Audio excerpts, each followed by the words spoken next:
За та унтахдаа аль тал руугаа ямар байдлаар хаж унтдаг вэ? За зүүн болон баруун тал руу хаж унтдаг хүмүүс ивэл яг одоо лайк дарчаарай.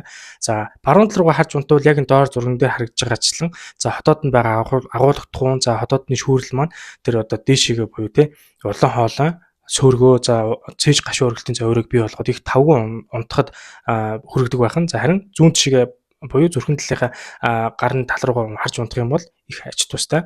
За хотоод нь байгаа агуулгатгуун маань хотоодны тэр ёроол их бие хэсэг дээр ингэж одоо тунж байж байгаа. За тэгээд аль болох тэр цаашаага боловсрох үйл ажиллагаанд руугаа илүүхээр явах хандлага байж байгаа. Тийм учраас зүүн тал руугаа харж унтах юм бол тэр хотоодны одоо цээж гашуун өргөлт за мөн одоо улаан холон сөргөнөөс урьдчилан сэргийлэх бас боломж байдаг байхан. За мөн дээрэс нь бүдүүн гүцний хэлбэрээр үзэхээр за хөндлөн болон за уруудах хэсгээ гарах хэсэг рүүгээ тэр одоо бүдүүн гүцэнтэйгээ агуулгадах маань одоо өглөөс ирэхэд гарах тал руугаа илүүхээр явах үйл ажиллагаа сайн байж идэг. Тэгэхээр өглөө босоод өтгөнөө гадагшлахад их ач тустай байдаг байх нэ. За мөн одоо зүрхний үйл ажиллагаа, за мөн одоо нойр илүү сайн авах, за нурууны өвдөлтөөс урьдчилан сэргийлэх гээд олон талын ач тус байж идэг. Тийм учраас та зүүн тал руугаа илүүхээр харж унтахыг хичээгээрэй. Энэ таны эрүүл мэндэд их ач тус байдаг байх нэ.